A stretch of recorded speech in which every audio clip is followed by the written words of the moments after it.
Ya es la hora, ¿no? Sí, llevamos 10 minutos tardes. Bueno, buenas tardes a todos. ¿Se me oye bien? Yo ahora me puedo quitar esto. Al que habla se lo puede quitar, el que no habla no. ¿Vale? Bueno, pues bienvenidos a una nueva sesión del ciclo de conferencias de este año. Y como bien sabéis, ya las restricciones empiezan a eliminarse y por lo tanto tenemos en la sala hoy bastantes más personas, porque ya se puede llegar aquí hasta 40 personas, antes teníamos el límite de 15, pero de todas maneras también observo y vemos que hay algunas personas que nos siguen todavía online, creo que también están reproduciéndose, si no me equivoco, a través del canal de la Casa de la Ciencia del CSIC, por lo tanto todavía tenemos estas tres vías de comunicación con nuestros oyentes, ¿no? Lo que nos hace hacer un seminario que no es el modelo que a nosotros nos gusta. Nosotros preferimos tener un seminario de mesa circular en el que tenemos, digamos, un trato más directo, y aquí estamos elevados en esta palestra que es un poquito distante, lo que no quiere decir que vosotros no tengáis que intervenir. A la mayor parte de los alumnos los conozco el año pasado de caras a través de Internet, ahora les empiezo a ver físicamente, lo que me hace mucha gracia y me da mucha alegría, pero de todas maneras, bueno, pues son procesos de transición que tenemos y que hay que adaptarse, y sobre todo lo importante es no dejar de seguir haciendo nuestro ciclo de conferencias. Llevamos ya 17 años con él, y a pesar de las pandemias y de todo, hemos seguido al pie del cañón, y eso es de lo que se trata, ¿eh? La mecánica, bien sabéis, es una mecánica que se basa en dos presentaciones en las que hay un investigador senior y un investigador junior, una persona ya que tiene una investigación desarrollada. En este caso tenemos a nuestra colega de la Universidad Pontificia Católica de Valparaíso, en Chile, que es Ximena Urbina, y un investigador que está en proceso de elaboración de su tesis doctoral, normalmente ya en un proceso bien avanzado de elaboración de su tesis doctoral, no en la parte inicial. En este caso tenemos a Ricardo Mardegán, de la Universidad de Pavía. Estuve intentando hacer una cotutela con la Universidad de la UPO, pero la administración y la burocracia nos lo hizo imposible, y por lo tanto nos hemos quedado con la mala suerte de que no sea así, pero bueno, su tesis... Una cotutela espiritual. La cotutela espiritual sigue ahí, y por lo tanto la investigación, eso ya lo hemos desarrollado, eso ya no nos lo va a quitar nadie, aunque no aparezca en ningún papel, ¿no? Entonces, la mecánica es: primero habla la persona ya, digamos, senior, de este momento, dispones más o menos de 40 minutos, y luego abrimos un turno de preguntas, hacemos una pequeña pausa de 10 minutos, y terminamos con el siguiente ponente en la misma mecánica, habla otros 40 minutos y otro turno de preguntas de una media hora o lo que haga falta. A las 7 tenemos que desalojar la sala, eso sí que es importante, por lo tanto, ese es, digamos, el mecanismo de funcionamiento. Y vayamos directamente, bueno, pues a la primera presentación, y como te digo, tenemos aquí la satisfacción de verdad de estar con Ximena Urbina. Y digo la satisfacción porque hace no tanto estuve en Chile, estuve en Viña del Mar y estuve en Valparaíso, y hicimos un viaje con el colega también de nuestro proyecto Rex Pública, Francisco Rego, y nos fuimos a ver la casa de Pablo Neruda en Isla Negra, y fue una experiencia verdaderamente fantástica. Es un sitio que os recomiendo absolutamente a todos. Ximena es profesora, como digo, de la Universidad Pontificia Católica de Valparaíso. Ella estudió allí, pero luego hizo la tesis aquí en Sevilla, hizo la tesis en Sevilla, y es ahora jefa docente del departamento de la unidad de Historia, y también del Laboratorio de Historia Colonial en esa universidad. Es miembro de número de la Academia de la Historia de Chile. A pesar de su juventud, es ya académica de la historia, sí señor.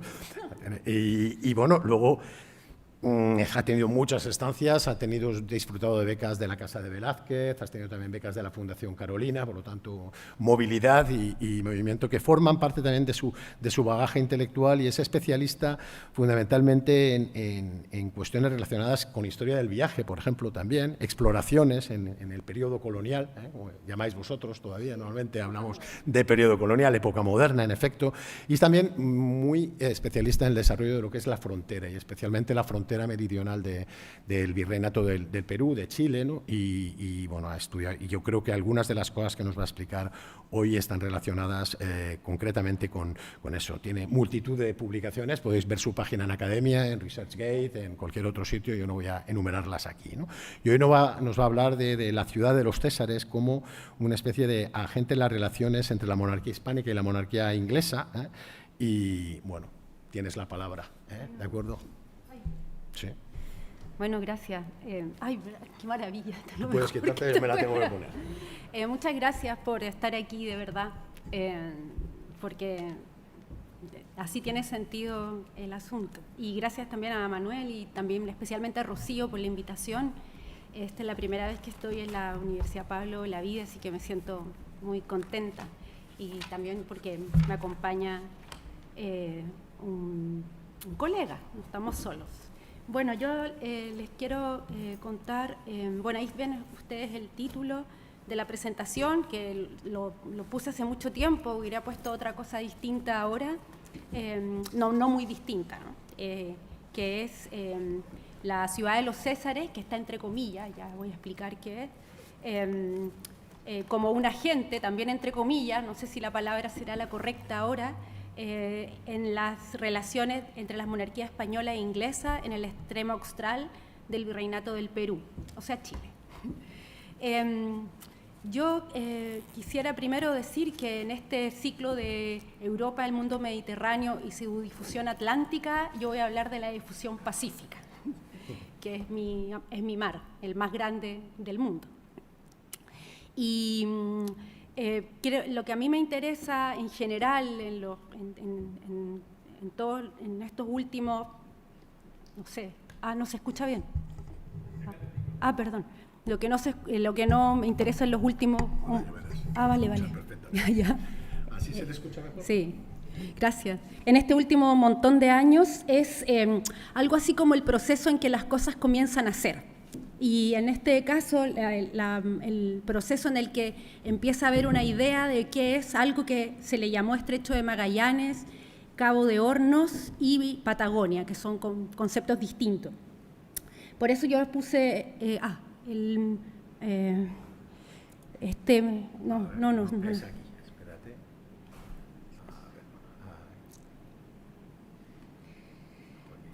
Ahora. Bueno, por eso yo puse este mapa para el... ya, vale. A ver. No, ahí no da, ¿no? Bueno, pues aquí, qué difícil, ¿no? Ay, sí. Ya, bueno, súper bien. Vale. Bueno, ahí hay un mapa de Sudamérica. Lo que se ve en ese mapa es a derecha es el Estrecho de Magallanes. Si se ven la entrada occidental, digámoslo así, la entrada oriental, la entrada que hoy diríamos de Argentina, es abierta, amplia, no hay por dónde perderse, digamos. Fácil encontrar esa boca, lo que es difícil es entrar. En cambio, la salida hacia el Mar del Sur es más difícil porque, bueno, por las corrientes ahí son muy terribles, pero además hay que ir siguiendo ese camino hasta por fin llegar a la entrada occidental, que son los evangelistas, y ya salir al Mar del Sur rápidamente, engolfándose hacia el interior del océano, digamos, para escapar de todo el azote del viento para poder llegar a Valdivia o a Valparaíso. Ese es el Estrecho de Magallanes, ya todos saben qué es y desde cuándo es con ese nombre. En cambio, la imagen de la derecha muestra el Cabo de Hornos, no sé si algo así se ve, ¿sí? ¿Sí? Bueno, acá ven el mismo estrecho, ¿sí? Está en la punta Froward, que es la que marca el punto más al sur, digamos, y después ya se dobla, sorteando también otra serie de vientos y mareas para ir por este camino y salir. Y en cambio, esta es la isla grande de la Tierra del Fuego, mitad chilena y mitad argentina por una línea vertical, pero asimismo están todos estos archipiélagos patagónicos, como se les llama, que es zona de cazadores recolectores marinos. En cambio, en las zonas continentales, es decir, la Tierra del Fuego o el mismo continente, como se ve aquí claramente como es una pampa, está plano, y como aquí empieza una cordillera, que es la cordillera de Chile, y aquí se ve, no se alcanza a ver, pero es muy verde porque esto es muy bosque. Y en cambio, la Tierra del Fuego pertenece completa a la parte de las pampas. Después aquí hay varios senos y fiordos, y aquí está el canal Beagle, que es famoso por la Beagle, y esta es la última isla poblada, que es la isla Navarino, donde está una ciudad española, chilena, que se llama Puerto Williams, y separada, entonces aquí está el Cabo de Hornos. Ya después, más al sur, comienza la península, digámoslo así, la península se llama Tierra de O'Higgins, que es la parte chilena antártica. Entonces ya esto es aquí hablamos de 53 grados, aquí ya estamos hablando de 65, que es mucho.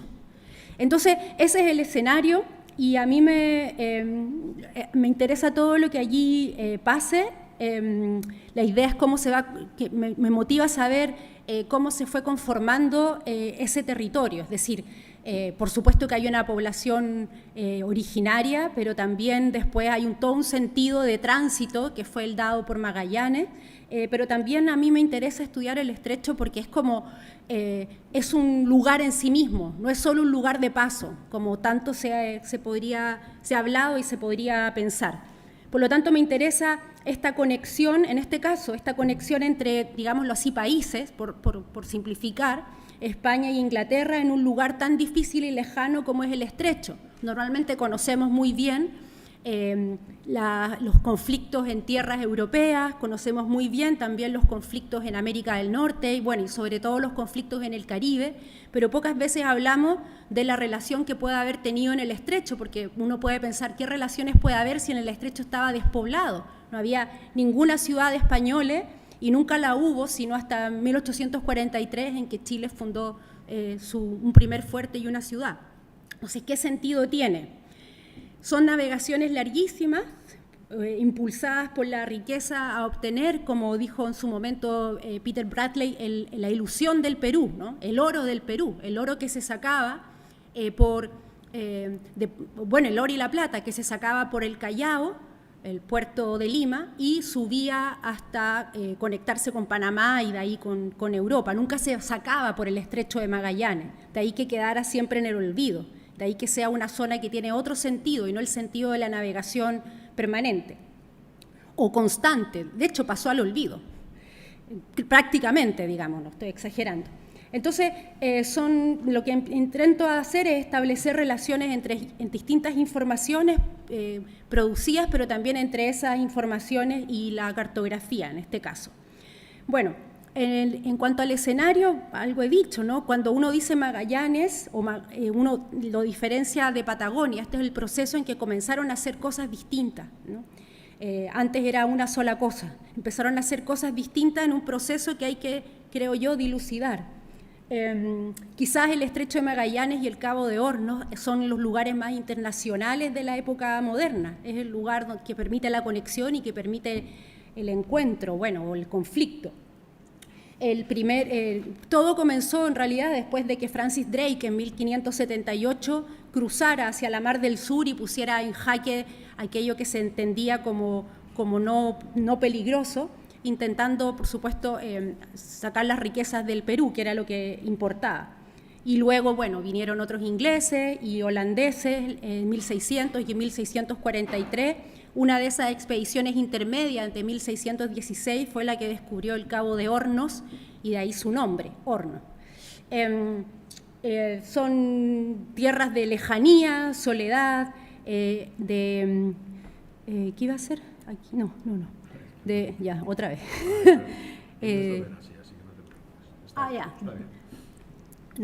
De naufragios, como ustedes pueden ver acá muestro el archipiélago, muestro la cordillera que divide, y ahí está la zona de las Pampas, tierra plana o estepa fría, y aquí una imagen de un cruce en el Cabo de Hornos. Es la lejanía, es la soledad, es la tierra de los naufragios, es un ambiente de cazadores y recolectores marítimos, y también en el caso de las pampas terrestres, que uno podría simplificar,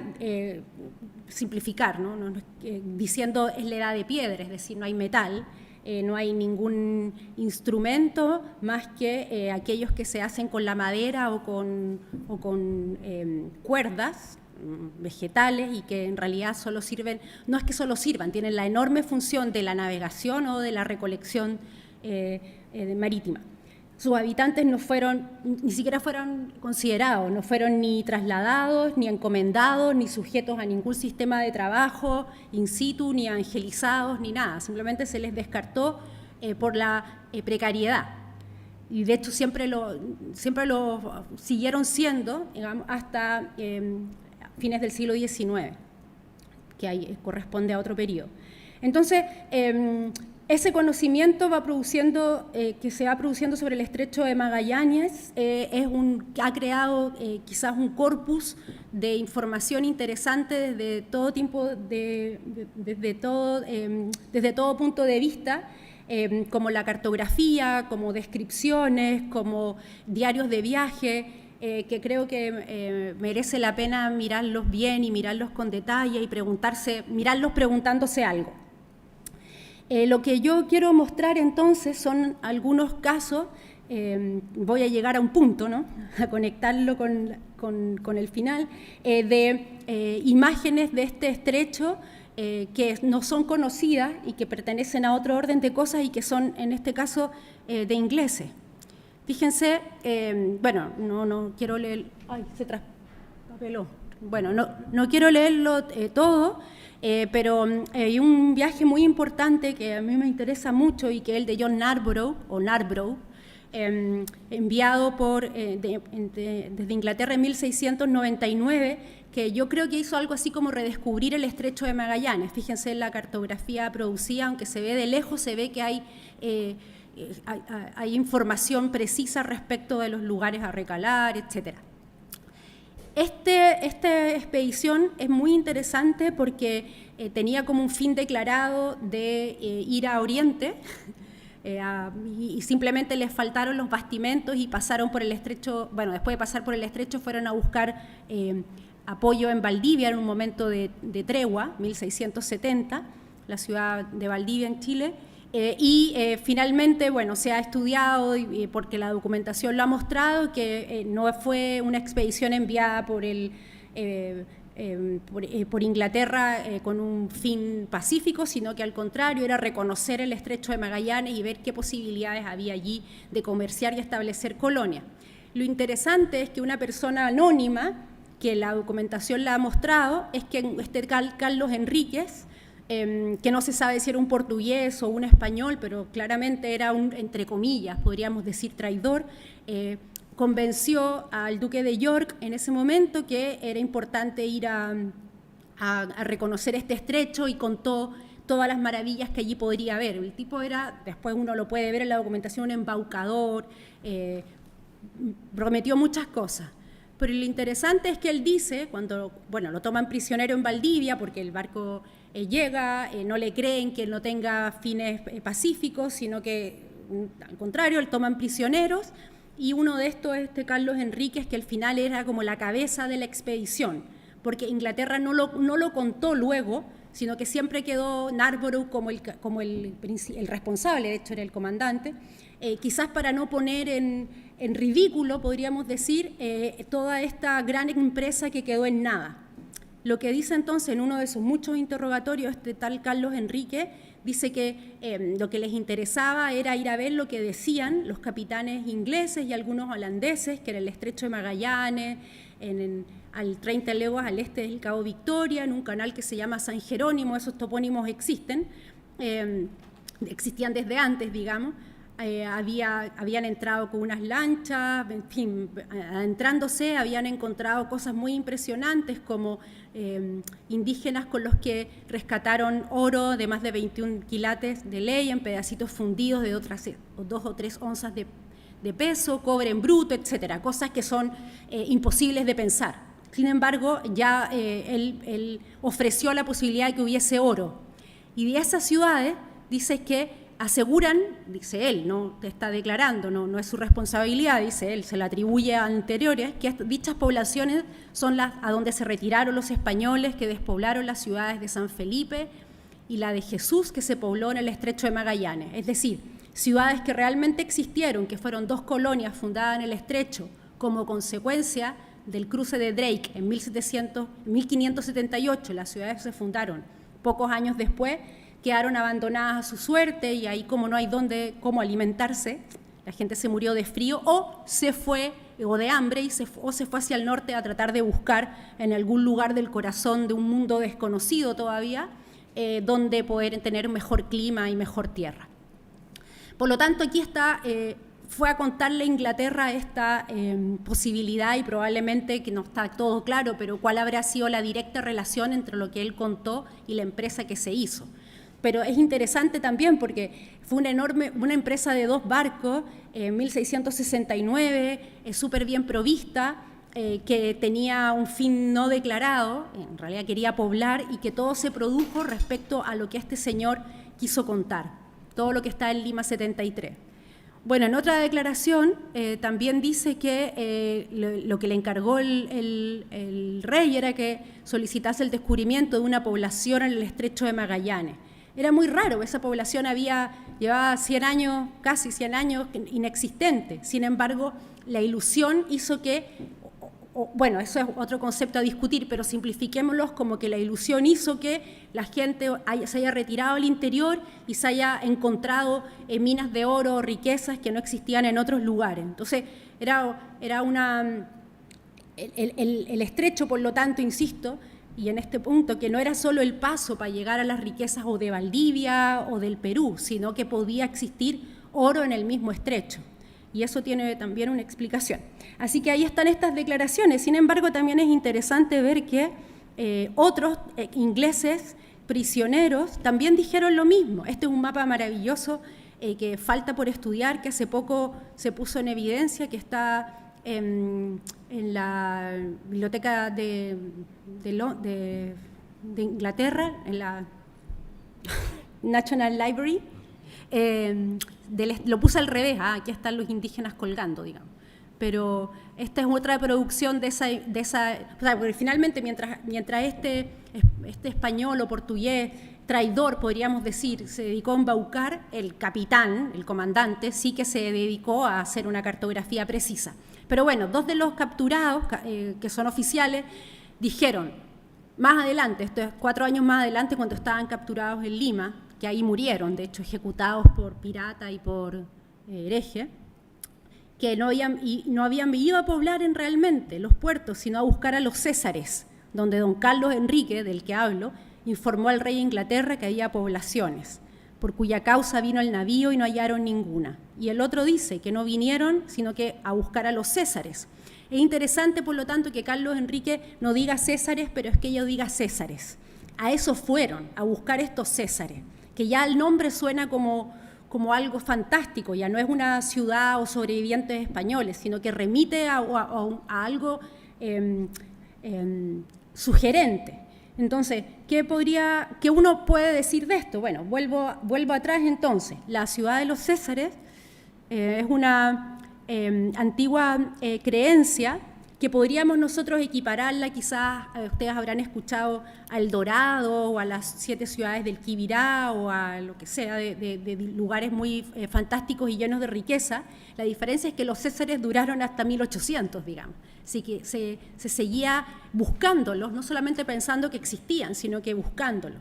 Y en épocas tan tardías como 1780 y tanto, el fiscal de la Audiencia de Chile fue encomendado para que hiciera un estudio acerca de si efectivamente existía esta ciudad oculta o no.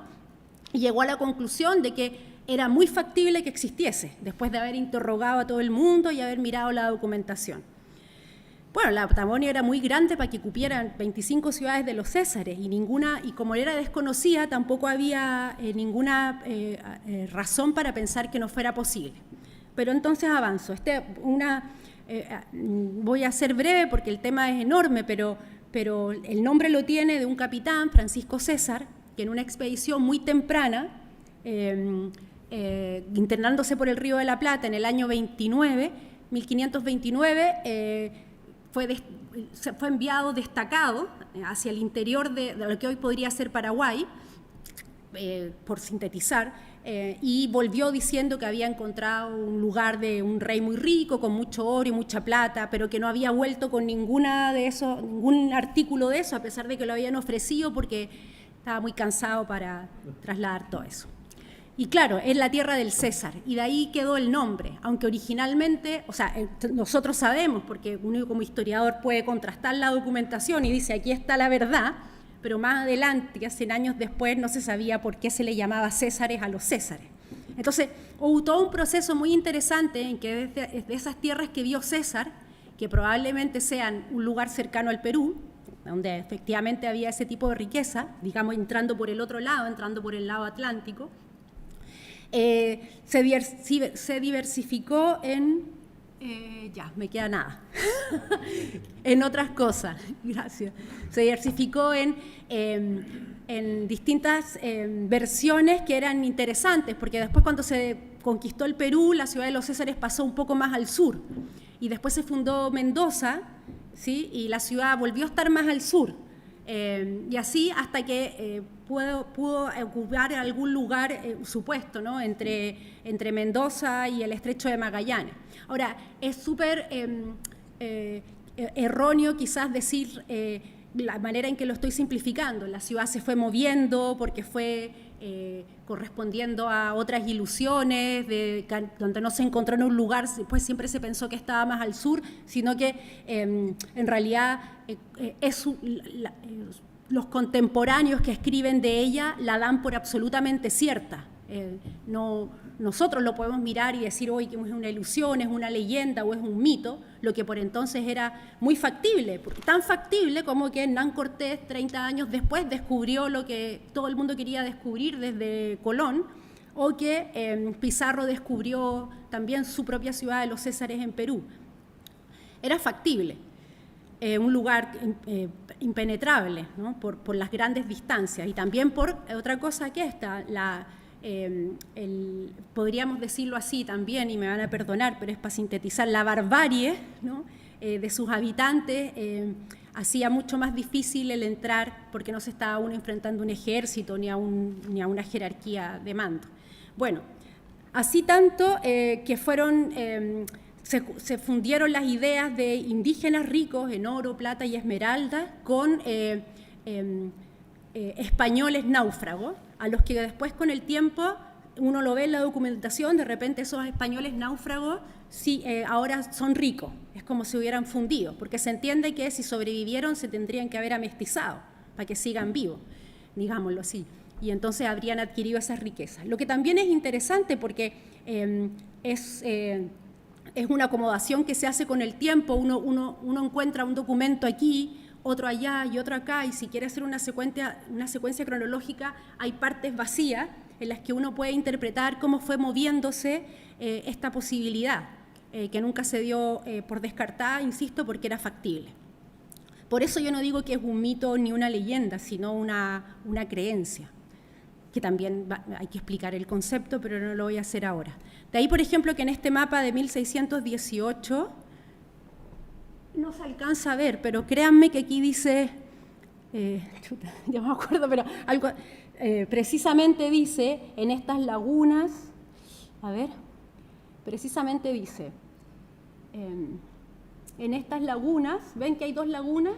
No, alrededor de estas lagunas están poblados los Césares, y abajo dice población, provincia de los Césares, ya hay una situación y un nombre. 1618, este hermoso mapa que está en Palacio Real y que si alguno de ustedes está interesado, tiene solo un artículo hecho hace mucho tiempo, lo que no quiere decir que no sea bueno, digamos, pero por favor, no, lo que digo, poniéndole el contexto se podría interpretar bastante bien, porque además da cuenta del paso de los holandeses, es la primera vez que se menciona en un mapa español. Bueno, y aquí, por ejemplo, Blas Ponce, un indígena que declaró, porque había rumores de que algo podía haber, etcétera, en Córdoba del Tucumán, sí, declaró, porque el gobernador hizo declarar que sí que hay riqueza, oro, plata y ovejas, más allá del río Diamante, hay mucha riqueza, etcétera, etcétera, ¿no? Todo eso ilusionaba porque además quedaba por escrito, es decir, las noticias van traspasándose porque fue un informe, unas averiguaciones formales y evidentemente eso trasciende. Otro caso, ¿sí? Es el famoso mapa del Reino de Chile, quizás el más antiguo y el más famoso, ¿sí? De Alonso de Ovalle, un jesuita, que si se fijan, bueno, tiene la misma orientación que el otro. Aquí está corta, digamos, donde se supone que hoy empezaría el Perú actual. Acá está el centro de Chile y acá la isla de Chiloé, el estrecho de Magallanes y la Tierra del Fuego. y pone aquí, frente a Chiloé, pone los Césares. No sé si se alcanza a ver. Dice o sea, en el fondo los sitúa en un lugar preciso, que son lugares distintos entre cada mapa, lo que también es interesante.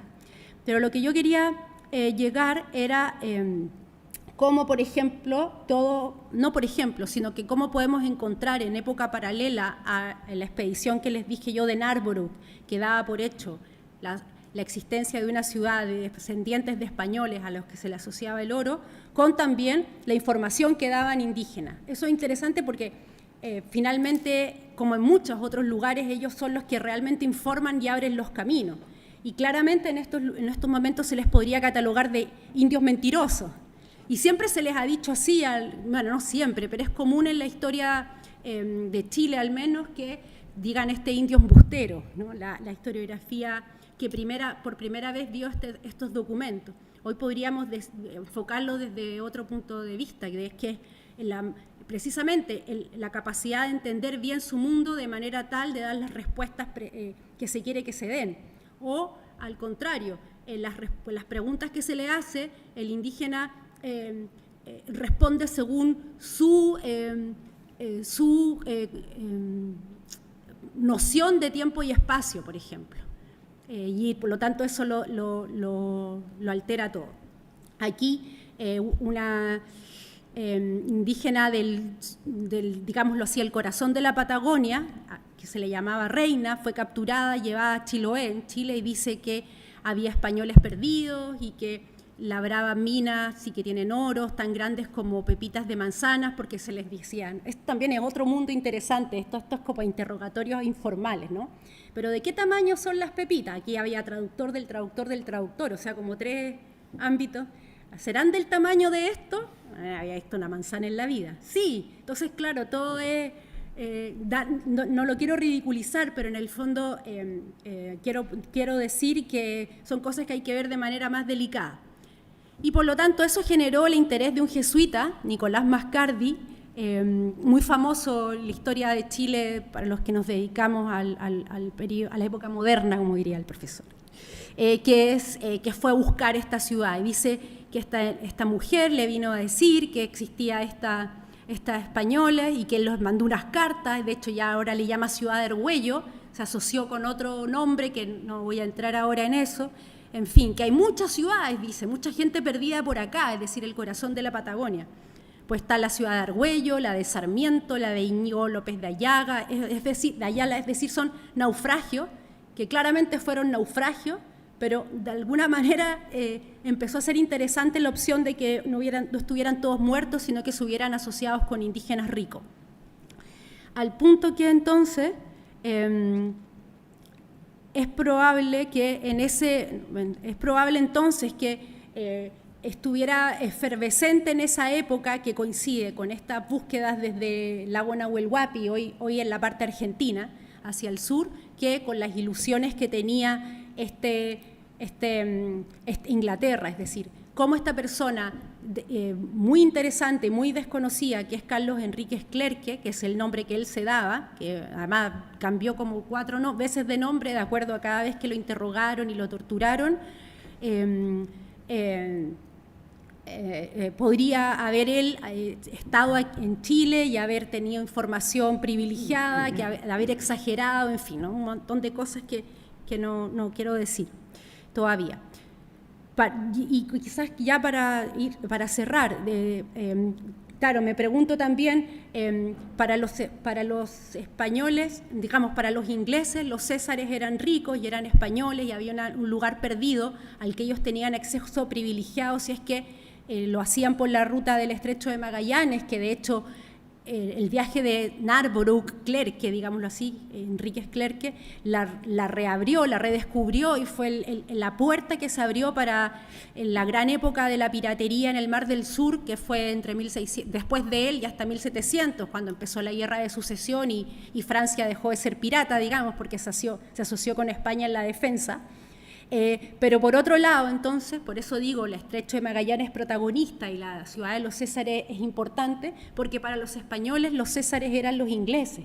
Es decir, uno puede decir puede ser purista y decir, pero ¿cómo si es ciudad de los Césares, rica en oro, etcétera? Pero se comenzó a hablar de estas poblaciones de ingleses posibles en el estrecho de Magallanes, que era factible, digamos. Y no se sabía, no había cómo llegar. De hecho, en las expediciones nunca alcanzaban a llegar al estrecho, precisamente por la dificultad de la navegación, que es mucho más difícil norte a sur que sur a norte. Bueno, no les voy a explicar ahora, pero es difícil. Ojalá puedan ir a ver porque es difícil. Y podemos ver, por ejemplo, estos dos mapas, este que está a la derecha es del archivo de India.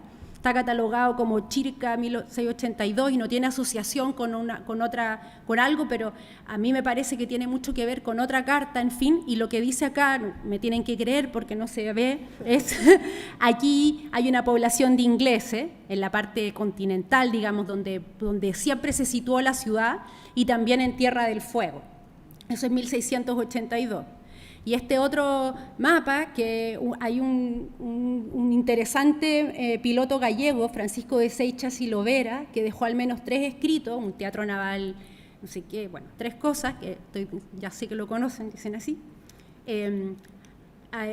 Hizo un mapa, pero además agregó un último mapa a un derrotero, unas tablas generales hechas en 1630. Y ahí pone claramente que dice, aquí están poblados los ingleses desde el año 1675, y pone unas casitas, y lo mismo este es otro en Tierra del Fuego. Entonces, y que todo esto es consecuencia de varios otros cruces de información. Volvemos entonces al caso del indígena que dice que hay 2 poblaciones de ingleses, incluso le da nombre, Cayanac y Ayauta, que luego aparecen en la cartografía, como quien dice Santiago de Chile, Lima, Cayanac y Ayauta, digamos, de toda la vida.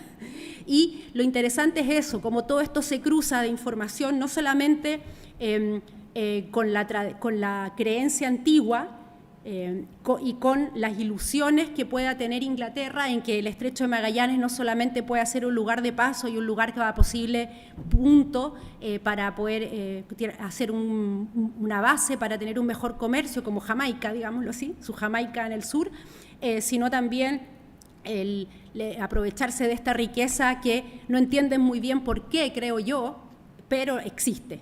Y por otro lado también para Chile, los Césares también son ingleses, es decir, la posibilidad de que haya colonias, no ricas, pero colonias hostiles, y se les asocia a la misma ciudad, la misma nombre, es decir, se dice Césares ingleses.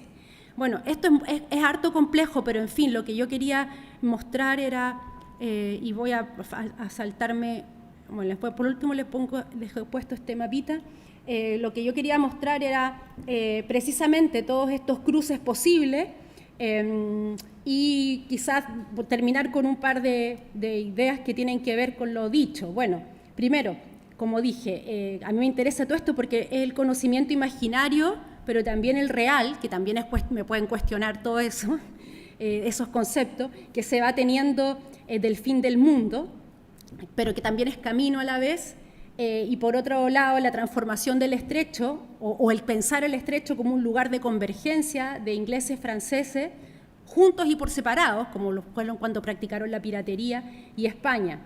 Y el hecho también interesante en esto, en que España es la que menos apareció ahí, es la que nunca pudo mandar una expedición, porque los frentes eran amplios, digamos, entre otras muchas razones. Por otro lado, el impulso de los Césares para los ingleses, que realmente esta fue una expedición que de hecho como que un poco embarazó a la corona el fracaso, y menos mal que no declaró el objetivo principal, porque de hecho se fue publicada 24 años después el viaje, a pesar de toda la avidez que había para poder leer estos relatos de viaje. ¿De dónde llegó la noticia a Inglaterra y a España? Me falta intentar buscarlo. Después, cómo esto revela precisamente acciones concretas de conexión que son mucho más allá de lo que uno puede efectivamente ver, que yo creo que a todos nos pasa también. En fin, bueno, eso, que la circulación de la información crea estas realidades. Y rescato también la importancia de fijarse en el papel de los indígenas en este contexto de averiguaciones, de espías, de temores y también de objetos.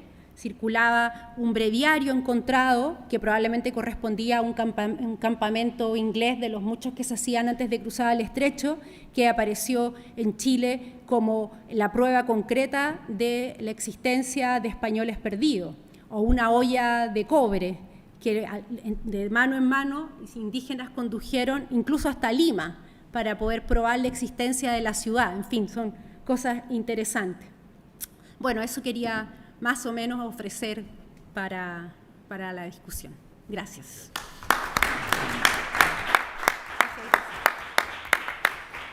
Gracias.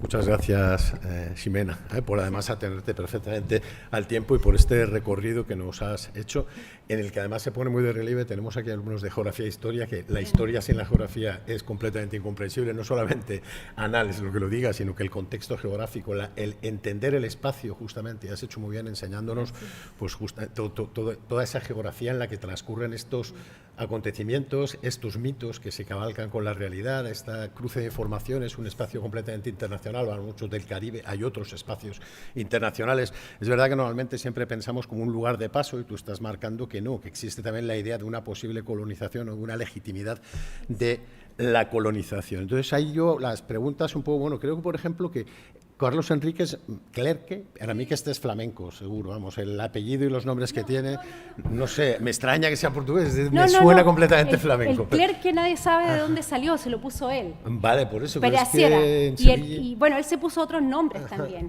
un nombre se hizo pasar por franciscano, después por un francés, pero probablemente, y esta ya es una idea que en su momento magistralmente lanzó Juan Gil en su... 3 tomos del mito y utopías del descubrimiento, que barrió con el archivo de India.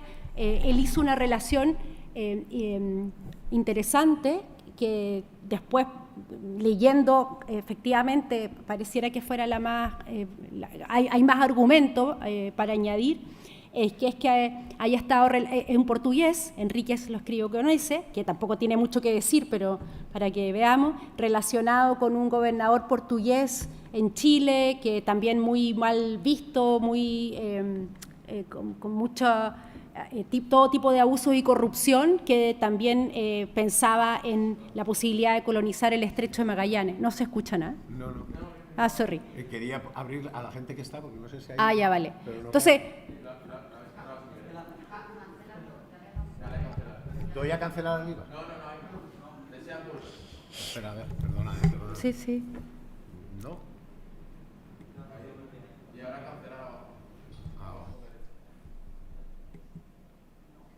No obedece. Bueno, espera, vamos a hacer una cosa. Perdóname, ahora sí. No, sí, Unirse sí. a la sesión. Ahora. Es que si no, los que están ahí se han quedado sin nosotros. En un momento, ahora les digo, hola, que estamos aquí. No sé cuántos son, si lo vemos son pocos. A ver, tenemos gente, 7, por eso. Vale, momento, ya voy. Estamos aquí, perdonad, que es que se nos ha desconectado. Perdonad este mundo virtual. Vuelvo a darle la compartir vídeo. No, saquemos ya el ahora. caso, ¿sí? Espérate un momento. Espera que tengo que grabar. Pero normalmente ya está, iniciar grabación. Bueno, también hay, chicos. A ver, espera un momento, para quitar esto, en la cruz. Ya, pero era para quitar el vídeo, pero bueno, da igual, lo dejamos de momento. Luego bueno, vale. Sí, se sigue dando la pared. Sí. No, nada, eso. Vale, perdona. Perdona. No, pero que también, precisamente, quizás a ustedes les parece evidente, ¿no? Pero esta fácil... pero a lo mejor hace 40 años hacer estas conexiones entre Inglaterra, Portugal, que era la época crítica de los judíos expulsados, en fin, rehabituados, era un mundo que estas interconexiones ahora es mucho más fácil hacerlo. No sé si fácil, pero es factible, digamos. Uno consigue una beca y se va de allá para acá, como les va a tocar a todos ustedes también. Entonces, la tenemos mucho más fácil, digámoslo así. Precisamente por eso el desafío es más grande, lo hablábamos recién. No, pero es muy interesante. Yo tenía esa cuestión, me parecía por el nombre y tal, y yo que sé, habiendo estudiado flamencos, me sonaba muy, ¿no? Pero de todas maneras, ese contexto es un contexto muy interesante. Es un contexto, como tú muy bien has dicho, de finales del siglo XVII, de estallido de la piratería, de interconexiones estatales, es decir, es el momento previo al Tratado de Londres de 1670, que creo que tener en cuenta, y de una especie de alianza con Inglaterra frente a Francia hasta 1700, una alianza un poco extraña, pero lo que sí que es interesante, y un poco la pregunta que me hace, y no sé si tú te la has planteado, ¿no? Viendo un poco todos estos mapas y esta necesidad de buscar, esta obsesión, ¿no? Por encontrar una ciudad de los Césares y por encontrar una especie de espacio poblado, ya sea por náufragos, ya sea por españoles, ya sea por ingleses. Yo lo relaciono mucho, yo estudio mucho relaciones con los holandeses, ¿no? Y la legitimidad hasta Westfalia, que cuando finalmente la monarquía reconoce el derecho de los holandeses a tener asentamientos, es decir, es en el momento en el que la monarquía dice, por obligación, es decir, recurriendo a algo que viene de la Escuela de Salamanca y del derecho internacional, es decir, la legitimidad de ocupar un determinado espacio. Y se cuestionan incluso en España, y tú lo sabes muy bien, el tema de las donaciones papales. No simplemente eso es suficiente, tiene que haber una legitimidad jurisdiccional en el derecho internacional que se relaciona además con otro elemento fundamental que es el ius communicationem, es decir, es un derecho natural del ser humano y necesario y que hay que resguardar a comunicarse con otros pueblos y por lo tanto a cumplir con esas relaciones. Cuando los holandeses, Grocio sobre todo, empieza ya a desarrollar esta idea, lo que ellos intentan decir es que los españoles pueden tener todo el derecho a ocupar espacios donde tienen asentamientos estables, no así espacios donde no existe una ocupación física. Y entonces, si los holandeses o los ingleses, en este caso, pongamos, han tenido una ocupación o una plaza, ellos tienen legitimidad de ocupar ese espacio. Entonces, por eso yo creo que un poco la obsesión de decir, yo, si tengo un asentamiento pasado de Westfalia en 1648, cuando ya se decide que el que tiene fuerte, castillo, asentamiento estable, tiene legitimidad de ocupar el espacio, eso requiere, digamos, la necesidad de encontrar, bueno, pues ha habido un antecedente, vamos a decir, que los españoles estuvieron ahí, hayan sido náufragos o no, o incluso si han sido ingleses. Lo que pasa es que una vuelta de tuerca que se produce a finales del siglo XVII es que los ingleses empiezan a sustentar el concepto de legitimidad de la ocupación, yo sé que tú lo conoces seguro perfectamente, en otros criterios que no son la mera ocupación física que los españoles podían tener, sino la capacidad de desarrollar económicamente un espacio, ¿no? Es la Royal Society y todos sus criterios. Los españoles no tienen legitimidad de ocupar América porque no son capaces de desarrollar económicamente. Solo extraen metales, pero no desarrollan económicamente. Entonces ahí surge otro contexto, que todos ellos están relacionados también mucho con la capacidad de establecer contactos con estos bárbaros, que les he dicho, o como lo llaman ellos, es decir, estas personas que están allí, ¿no? Los habitantes locales, ¿no? Porque otra de las legitimidades en la ocupación es también, si yo tengo un acuerdo con las personas que viven allí y que están en guerra con los españoles, yo tengo legitimidad y obligación de cumplir mi convenio que tengo con ellos. Yo pongo un poco eso porque yo estudio mucho las relaciones y el conflicto holandeses y españoles por la ocupación física del espacio en América, y yo creo que quizá toda esta obsesión por buscar no puede tener algún vínculo con este tipo de legitimidades sobre la ocupación. Es decir, si yo no tengo nada, el primero que llegue allí se puede asentar, si él construye un fuerte o una ciudad, se va a hacer cargo, porque el propio derecho internacional que ha estudiado en España así le reconocería. No sé si te lo has planteado. Sí, o sea, gracias. Sí, porque en el fondo se entiende como una tierra de nadie y España tiene que ceder. Ya había hecho un intento de poblar y le fue mal. Por lo tanto, se entiende que lo que piensa España respecto a su dominio nominal lo entiende solo él, solo él, y por lo tanto, pero también hay otra cosa interesante que son precisamente varios proyectos de ocupación del estrecho para tener dicho públicamente, para tener un lugar de paso alternativo al Cabo de Buena Esperanza para llegar a las Indias Orientales, o también para iniciar el comercio en aquellos lugares donde no hay comercio español, como diciendo no queremos guerra, en el estrecho de Magallanes. tanto de Francia como de Inglaterra, cuando antes también la había tenido Holanda, cuando fue fuerte en los mares del sur, casi exclusivo, la primera, bueno, no sé si casi exclusivo, pero muy fuerte en la primera mitad del 17. Sin embargo, ninguno se concretó. Y uno podría decir, bueno, obvio, es difícil concretar. De hecho, solo Chile fundó ahí un fuerte con mucha dificultad en 1843, una zona inhóspita desde el punto de vista tradicional de lo que es hospitalario, porque ahí vivían felices sus gentes, digamos, originarias. Y uno podría decir, bueno, la naturaleza lo impidió a la hora de estar y de pensar en concreto las posibilidades que ofrecía. De hecho, por eso mismo se murieron cuanto náufrago hubo allí, digamos, incluyendo los que dieron una de las versiones de la ciudad de los Césares, que son estas dos ciudades que se fundaron en 1584. Sin embargo, yo también creo que aquí yo no sé la respuesta, pero también creo que hay que pensar no solamente en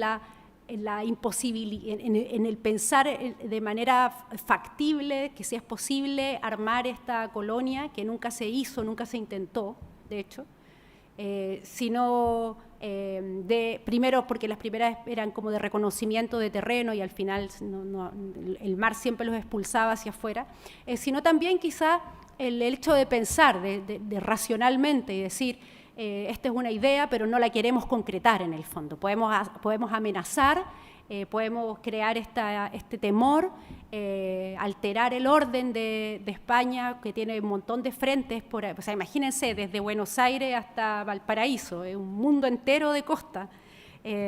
Entonces, probablemente no solamente sea, insisto, de una poca factibilidad concreta para tomar la decisión de tener un establecimiento allí en la mitad de la nada, sino también de quizás querer asustar, ¿no? No sé cómo decirlo, pero yo creo que también es factible preguntárselo. Yo no sé qué respondería ante eso, pero claro, quizás es la complementación práctica ante la efectivamente teórica que ha dicho Manuel.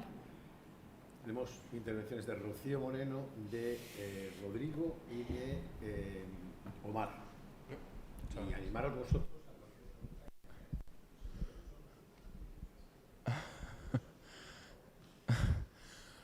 Bueno, muchas gracias, Ximena. Te quería preguntar, desde el punto de vista cartográfico, porque sobre todo este mapa que vemos ahora y el anterior de Seijas y Lovera, en las zonas que están más al sur de lo que es el Estrecho de Magallanes, hay más de uno y más de dos territorios como Puerto Williams, el Canal de Beagle, O'Higgins, que esos nombres nos evocan precisamente a naciones que no son la española castellana. Entonces, en esa circulación de saberes, en esa interconexión, ¿cuál fue el interés por cartografiar de una manera más exacta esas zonas? Porque no pasaban no son zonas de interés. Oye, muchas gracias por la pregunta. En realidad lo que importaba era el estrecho.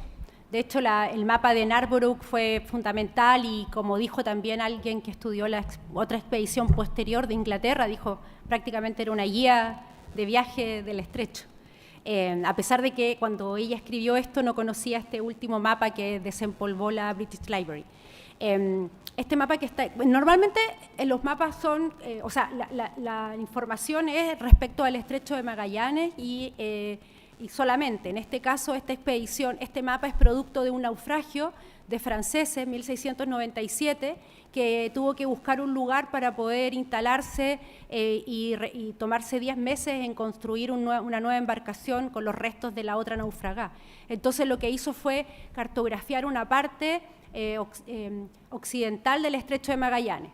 Todo lo demás, salvo el topónimo, no sé, Lemer o el Cabo de Hornos, nunca más fueron, a lo mejor sí hubo algún paso, pero nunca volvió a ser efectivamente bien cartografiado, sino hasta las expediciones, y ahí sí que quizá la respuesta no es la que esperabas, pero es de la primera mitad del siglo XX, recién con las cazadores de lobos y ballenas, que que creo yo que fue una principal motivación para que la Royal Society o el Almirantazgo Británico, así como envió expediciones a Australia o a otros lados, también envió a reconocer bien esta parte austral, digamos, el canal Beagle es por el Beagle, que es de la expedición de Parker King. Puerto Williams es un nombre chileno. Y en fin, son topónimos que si ustedes lo ven en el mapa dicen, uy, parece que estuviéramos en Inglaterra. Son todos nombres ingleses porque esa nominación es recién una nominación del siglo, de comienzos del siglo XIX, en el viaje de Darwin y y el anterior,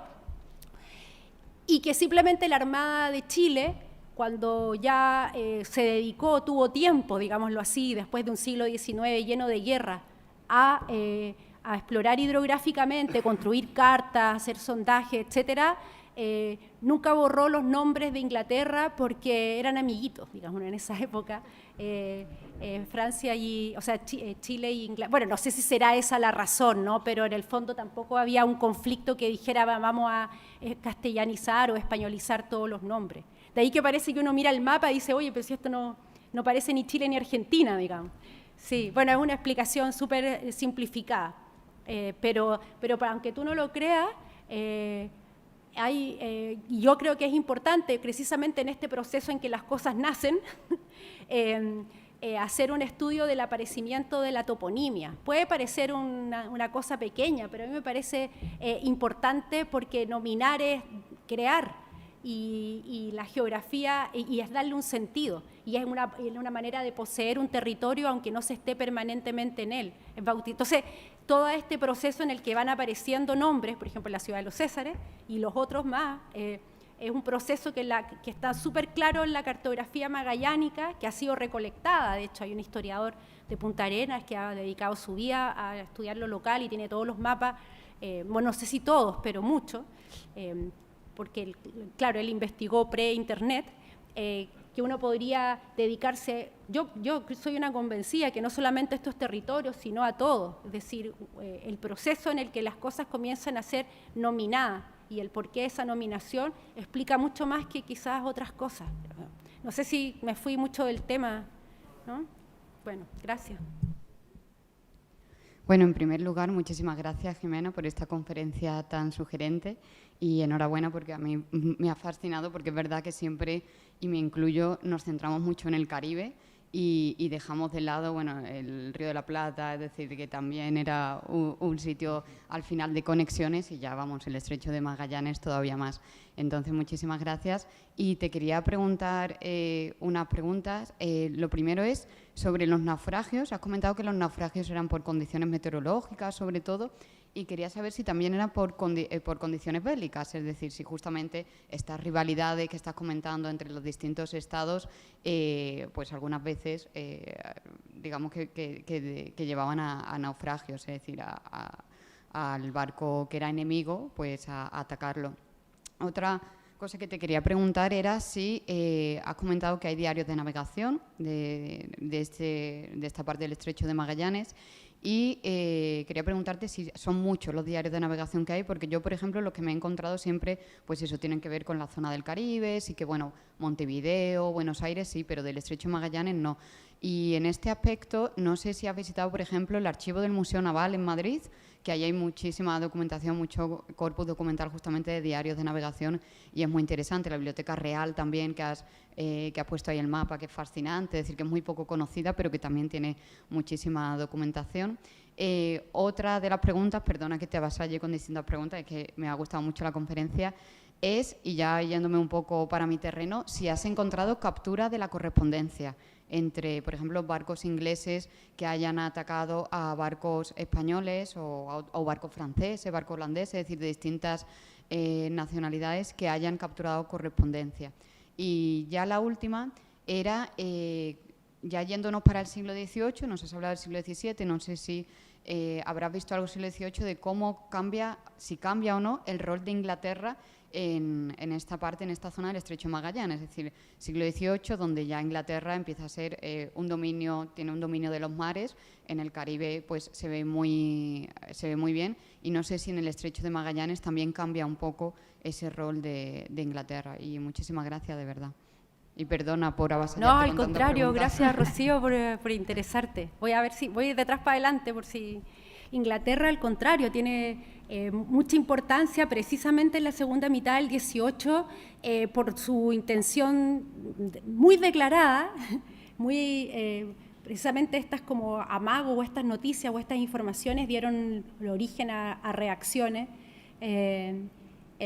desordenadas, poder decirlo de alguna manera, de la autoridad que mandaba a que reaccionara el gobernador de Chile, o el presidente de Chile. Precisamente la segunda mitad del 18 comienza a ser importante para Inglaterra, bueno, sin ir más lejos, la ocupación de las Falkland, el interés en poblar una isla del Estrecho de Magallanes que está a la entrada, que se llama Isla Elizabeth, y en fin, la intención de ocupar, se decía Chiloé, pero también Juan Fernández, es decir, como que efectivamente había propaganda, digámoslo así, específica de Inglaterra de tomar algunas islas. Mucho más y que España reaccionó y por lo tanto pudo efectivamente ocupar algunas de ellas, como Juan Fernández o como la isla Mocha, que habían sido nombradas por Inglaterra en el fondo, y por eso fue la reacción. Más o menos un intento de respuesta. De correspondencia, captura, no sé, no lo sé, nunca lo he visto. Sí que hay, a mí me impresionó mucho, pero para el caso de Perú, a la altura del Ecuador actual, digámoslo así, todo un proceso porque iban a ser, en 1681, por ejemplo, no me acuerdo, era el ataque de algunos franceses, piratas franceses y holandeses, una embarcación, y se echó al agua las 18 cajas, ya para llorar, digamos. Y eso es todo lo que sé, las 18 cajas. Entonces, claro, yo esperaba que el legajo me mostrara quién era ese pirata francés, quiénes iban, quién iba de guía, si había algún prisionero, qué declararon, pero solo se trataba de quién tuvo la culpa. No sé si lo has visto. Es que era una normativa del correo. No, claro, echarla al agua. Era que justamente que en cuanto veían una bandera que fuera enemiga, echaran la correspondencia. Yo me he encontrado que muchas veces viene un barco, se creen que es enemigo, tiran la correspondencia, luego se dan cuenta que no, y esa correspondencia ya se ha perdido. Es decir, claro que sí, pero entonces, claro, es la normativa, pero en este caso era interesante porque todo el mundo le echó la culpa al piloto, porque en el fondo era establecer la responsabilidad de las cajas. Sí, suele pasar, de hecho, a muchos de los paquebotes ya del siglo XVIII los meten incluso en la cárcel, es decir, a los pilotos porque les echan la culpa. No, y además era un barco chico y el acercamiento se hizo en una piragua, a remo, o sea, era como, no, ¿cachai? Eso. Por otro lado, no me acuerdo qué además fue, naufragio. Los naufragios son por efectos climáticos. No hubo por lo menos ningún combate naval, digamos, salvo aquellos que se apresaban y se hundían voluntariamente. Los naufragios son por efectos climáticos, algunos son conocidos en el Golfo de Pena, uno en específico, quizás otros, para no ahondar, quizás otros más en las costas de Chile, los del Golfo de Pena, pero los de los Estrechos de Magallanes son algunos conocidos y el resto son absolutamente desconocidos. Es decir, los arqueólogos subacuáticos, que eso es lo bueno de dedicarse a estos temas, que al final uno conversa con gente interesante, como son los arqueólogos subacuáticos, que intentan buscar en qué lugares podría haber habido naufragio y qué restos hay, porque también es interesante porque los indígenas ocupan esos naufragios, esos restos y que alteran su forma de vida material. Y por lo tanto no material también, pero esos son incontables, pero así como naufragio de combate, no hay ningún registro, por lo menos hasta donde yo controlo. También que para los chiquillos más jóvenes, quiero decir que mientras hay montones de documentaciones de otros lugares de América, de Chile hay poca, hay bien poca, entonces es fácil controlar al que se dedica y es fácil hacer relaciones con el resto. Entonces no es inconmensurable la cantidad de documentación y eso es algo triste por los 18 cajones perdidos, digámoslo así, pero también te permite uno ponerse en un contexto y como más, empezar de a poco a lo mayor, digamos. No sé si había Diarios otro. de navegación. Ah, diarios, sí. Sí, hay diarios de navegación. Lo que pasa es que, diferenciemos, derrotero hay súper poco. Hay súper pocos porque en realidad el cruce por el Estrecho de Magallanes era el último recurso, digamos. Era más fácil defenderse de posibles piratas yendo a Panamá y cruzar por el Caribe que cruzar el Estrecho o el Cabo de Horno. Así que derroteros son de la costa de Chile, pero no del Estrecho. Y lo que hay del Estrecho no es producción española, sino que es inglesa y en parte holandesa por el Cabo de Horno, pero sobre todo inglesa. Sí que en la segunda mitad del 18, ya ahí todo el mundo paseó por ahí, desde John Byron hasta, no sé, hubo unas expediciones como la de la fragata Santa María de la Cabeza, bueno, pasó hasta Bougainville, o sea, ahí sí que hay mucho más y que precisamente fueron los insumos muy importantes para esta expedición, que digo yo, la inglesa, que dio los topónimos desde 1826 a 1836. Pero un estudio, por ejemplo, de todo ese corpus de información no ha sido hecho hasta donde yo sé. Aprovechando, ya le dejo Marco.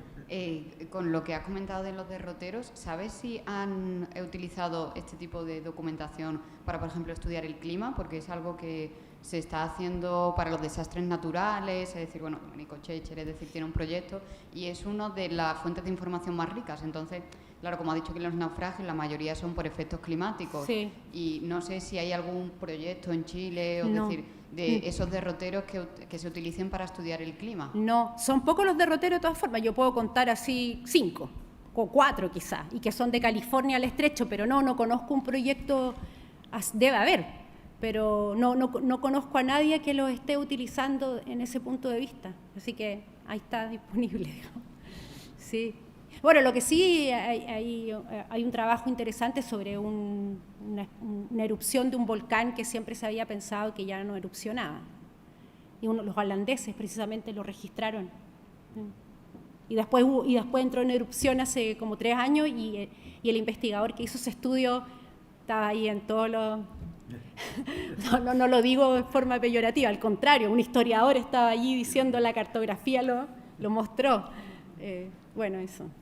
Pero de clima no lo sé, no lo sé. Pues creo que no. Así que ahí está por hacerse también. Bueno, gracias Jimena por la presentación, la verdad Sí. me gustó mucho, más sobre todo en la parte argentina que no ha estado tan representada, se entiende también por una cuestión de nacionalidad, pero bueno, eso ya No, lo dejamos para nada. Lo dejamos para otro día. No, para nada. Pero solamente una pregunta por la parte de estudios de jesuitas, que me Sí. llamó la atención la cuestión de Mascardi. Alonso de Ovalle. Sí. ¿Sí?